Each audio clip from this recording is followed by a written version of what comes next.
welcome to the first edition of the BB4H Podcast. Disclaimer, I do not condone or recommend doing any type of drug, or I don't recommend doing anything that I've done or the stories that I'm going to tell you. And another disclaimer, these are stories. I'm not going to say these are real. Wink, wink. But first edition is going to be explaining the name of the podcast and telling you my first experience and my friend's first experience, my group of friends, first experience of acid. So I got the name from my tattoo, obviously. But on to the good story. So it was Halloween night. Me and my friend Christian Allen and someone who we're not going to name, who, he definitely had some sort of Asperger's or autism, definitely. And he probably ruined the experience just a little bit. I mean, he's a good guy. I mean, he's a great dude to smoke weed with, but not to do acid around. So the first start of it was really looking for the shit. So we had to find a dude that sold it. And it just so happens my friend Alan knew a guy. So we go and pick this guy up. And I probably buy like 10 to 12 paper tabs from him. And if you're not familiar with paper tabs, they're anywhere between like 50 to 75 to 100 UG or micrograms each, which it's not that strong, but it's still enough if you take enough. So we get these tabs, and the first kicker that kind of threw me off was they were in a plastic bag. And every time since then, I got it in like tin foil or like really professionally packaged LSD. And the people who I got it from after that tested their shit. I don't know if this shit was tested, but it was good stuff. It was very good stuff, but we'll get to that. And we pick this dude up, we get our tabs, and he invites us to a Halloween party in a trailer park that's known for like crime and shit like that, which we didn't see no crime, but it was definitely a rundown trailer house that the party was at.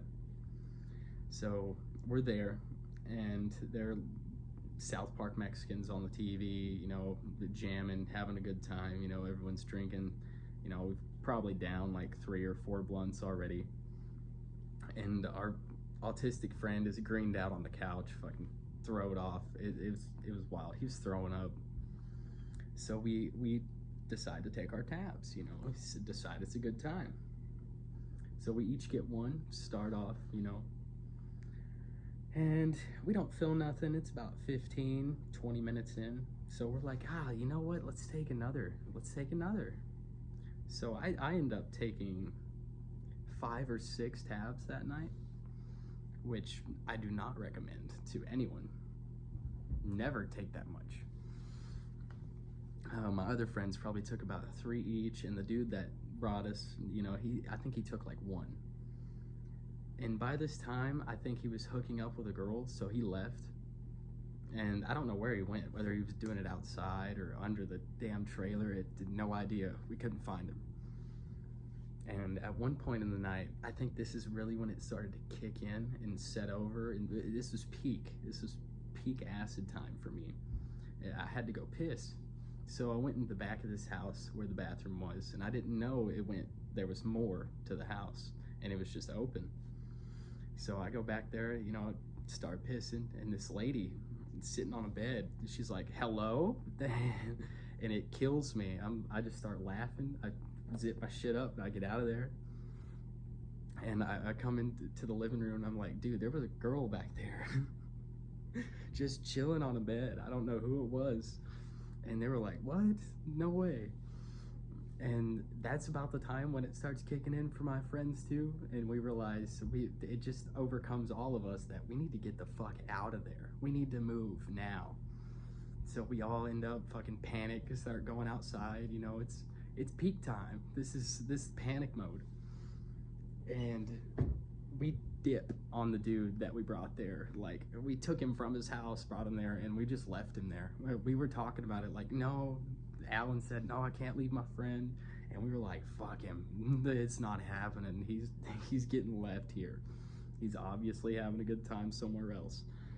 So we all get in the car.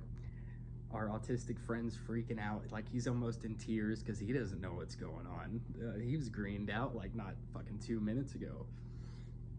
So we're all in the car and we're figuring out, and I was just like, maybe we need to go get some food at Mickey D's or something. Let's pull up at Mickey D's. So we leave from this trailer park and go to McDonald's, and it's like probably a mile away from the place that we were at. And my house probably was 2 miles away from the McDonald's, but the other people's houses, they were like probably 10, 12 miles away. And so I got them, they were like, we pulled up in the McDonald's parking lot and they were all freaking out. They were like, no, fuck this shit. We're not getting food. We're not calming down from this. I need to get you home. So they brought me home, and I got home. I got in my room and shit. I was chilling. I was making sure they were all right before they left, and I'm surprised they got as far as they did.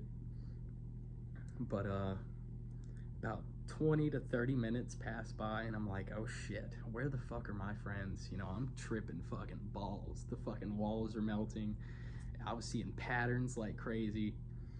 It was a good experience. Like, I wasn't freaking out. I wasn't having a bad time, but I figured my friends were, because they were driving down the road while this shit was going on, because I knew if it was happening to me, it was happening to them too. And I call them up. I'm like, yo, are y'all good? And they can't even answer me. They're so tripped out. They apparently ended up stuck on a road. Their car broke down because they drove into some water, and I guess it got on some sensors. And they were just like parked off on the side of the road, fucking tripping balls. I was surprised that they got our artistic friend home. But that's pretty much it. Yeah, the next morning, you know, they were still tripping balls. He had to call his dad to come get his car and stuff like that. And it was pretty good experience for our first time. I do not recommend at all, but yeah, it was definitely a fun time. Never do it on Halloween either, and don't go to a party and do it. You need to do it safe at home. If you do it safe at home is the best way. Do it with a group of friends too, and always have one person that's not on it to be your Sherpa, your guide to the other world.